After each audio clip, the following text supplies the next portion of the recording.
여러분, 오늘은 비트코인에서 자주 언급되는 51% 공격에 대해 알아보겠습니다.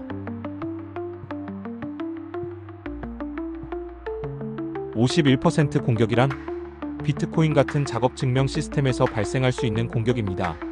만약 한 채굴자가 전체 해시파워의 절반 이상, 51% 이상을 차지하게 되면 어떤 일이 벌어질까요?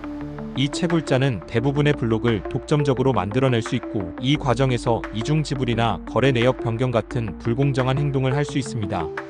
예를 들어 한 채굴자가 무려 90%의 해시파워를 가지고 있다고 가정해봅시다. 이 경우 네트워크에서 생성되는 블록 10개 중 9개는 그 채굴자가 만들게 됩니다. 그럼 어떤 일이 가능할까요? 채굴자가 거래소로 비트코인을 보냅니다. 거래소는 입금이 확인되면 해당 금액을 처리해줍니다. 채굴자는 그 비트코인을 팔아 현금화합니다. 그런데 이 채굴자는 자신이 보냈던 거래를 포함하지 않은 새로운 블록을 다시 만듭니다. 압도적인 해시파워로 연속 블록을 빠르게 만들어내고 네트워크에 공개합니다.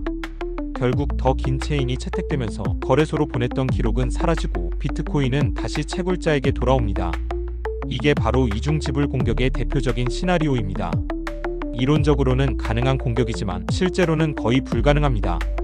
이런 공격을 하려면 엄청난 장비와 전기 비용이 들어가는데, 공격해서 얻을 이익보다 손해가 훨씬 클 수밖에 없습니다.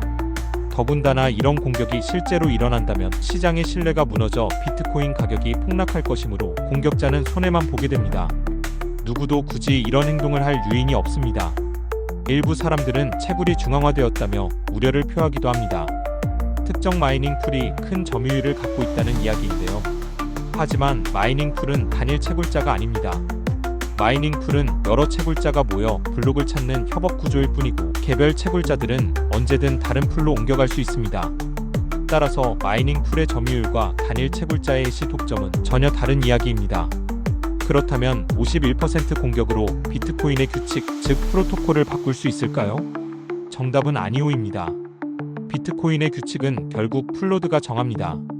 전 세계에 흩어져 있는 수많은 풀노드들이 합의하지 않는 한 발행량이나 블록 크기 같은 프로토콜은 절대 바뀌지 않습니다.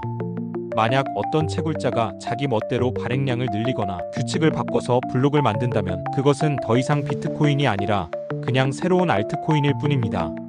마무리하겠습니다. 51% 공격으로 가능한 것은 이중 지불과 거래 내역 변경입니다. 그러나 프로토콜 변경은 불가능합니다. 현재 해시레이트와 비용 구조를 고려할 때 현실적으로는 실행이 불가능에 가깝습니다. 그리고 최종적으로 규칙을 지키는 주체는 풀노드를 운영하는 우리 모두입니다. 결과적으로 51% 공격은 비트코인에 대한 이론적 위협일 뿐 실제로는 큰 걱정을 할 필요가 없습니다. BTC 모아였습니다.